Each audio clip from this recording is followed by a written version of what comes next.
Controlled by Mississippi State, and we are underway. William coming off 13.6 assists, but of course, the biggest shot of her life.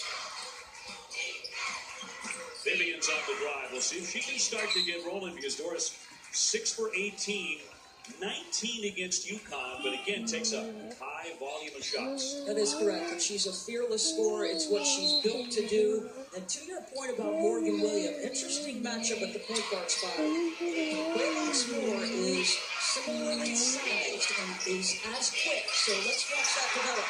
How about the first three there? Vivian's looking from the corner and knocks it down. A nice early sign. Great start. Remember, she hit the first three from Mississippi State in that semifinal versus UConn, so very good start for Vivian. Davis trying to answer that. She had a miserable shooting game, 2 for 15 in a national semi against Stanford. But she had been cooking coming in. That is correct, and that has mirrored her season. Very up and down for Kayla Davis. The switch in offense from the high-low with a healthy lane approach to a 4-out, 1-in system has helped Kayla Davis. Up top, Richardson will swing it. For Dillingham is such an outstanding defender. Shot clock down to 3. They're trying to get it off and take it away by Wilson.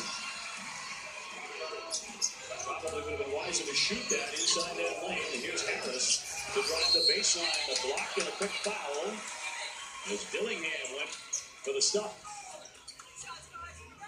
She'll pick up the personal as you look at Dawn Staley, one of the country's most decorated players, but the one missing piece in her amazing career, she's never won the NCAA championship, losing 3 times in the Final Four as a player. I think you can make the case that Dawn is the most important young coach in the country. She has just been named the head coach of the senior national team for the United States of America. And you think about this is the first Final Four since the passing of the great Pat Summitt.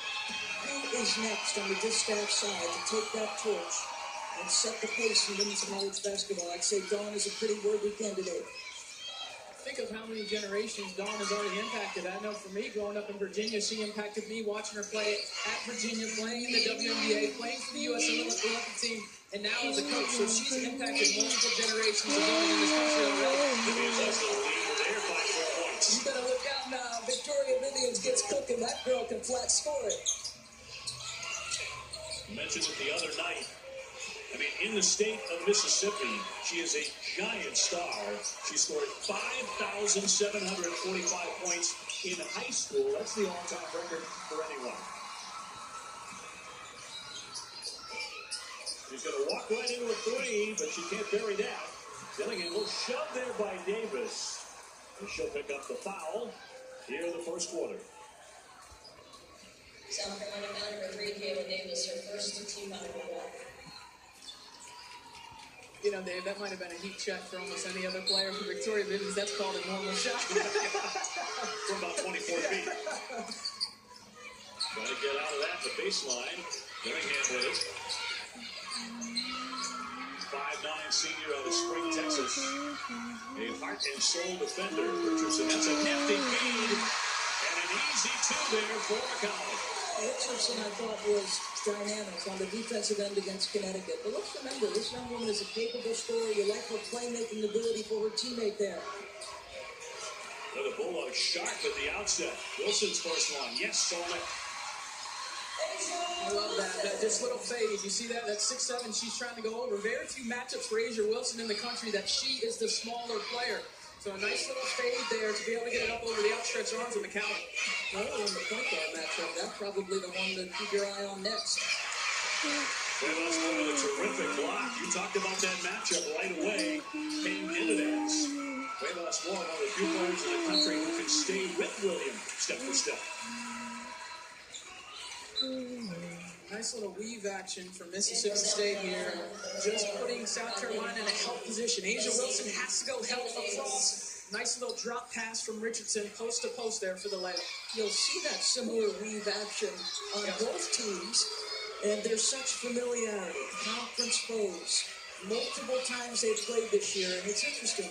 The SEC championship was an impetus for change for Mississippi State. The program built on defense. He said, I had to get better offensively, and they have. Well, they weren't scoring at all. Shot clock a factor now down to 5.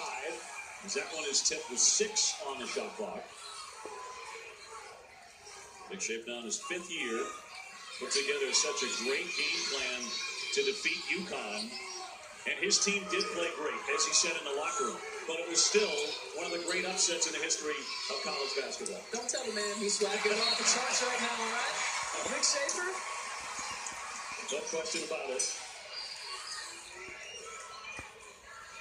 Denying the Huskies' vaunted passing attack all night long, and he said our game plan going in was don't let them play, as he put it, pretty basketball. And he made them uncomfortable all night. He got Connecticut on their heels right away, something you typically see Connecticut do to their opponents. What an extraordinary effort. And I said going into that game, somebody had to have a moment. And certainly Morgan Williams did, but I will make this point. K-Law, that entire team had itself a moment. Up to the rim, before on that shot clock and take it away. So that play fails. Mississippi State looking to add to their lead. They look very comfortable in this setting right off the bat. Williams trying to swing the pass and knocked away by Asia Wilson. Rayvas Moore trying to dish inside for Gray and slapped it out of play. And Gino Auriemma is in the house doing a little dancing up there.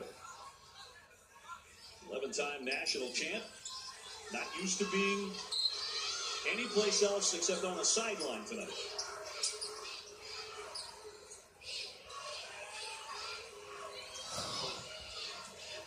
Davis with it near midcourt, 6:15 to go in the first quarter.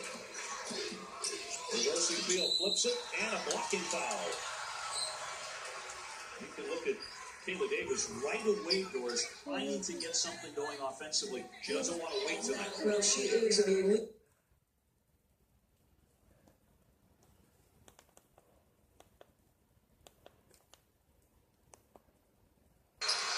And a blocking foul.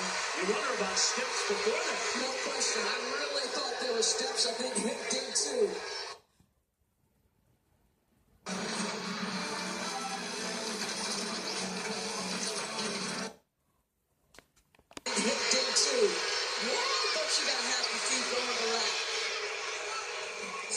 Let's take a look at the play on the other end of the floor.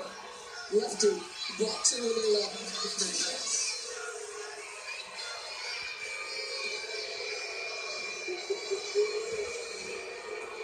So it's Kleine at the line. Just a 57% foul shooter. Williams, I was impressed. Just one foul. And Jasmine Holmes still getting a ton of time. He's an outstanding passer for Vic Schaefer.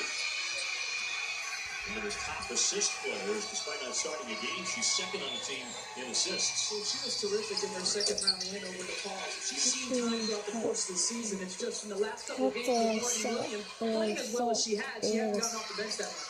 South Carolina with their first lead.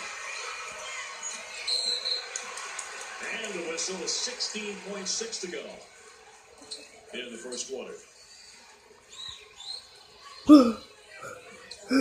South Carolina surviving the loss of fourth all SEC big Elena Coates to an ankle injury. Around the start of the SEC tournament, gone for good. We've not seen her on their bench or in the stands in any of the tournament. Schaefer fires a wild shot. That one high off the window. Time to get a shot in the air. Plenty of time. Rayvas Moore backs it out. Is Gray with a leader. Kind of a wild shot there, and there was a win.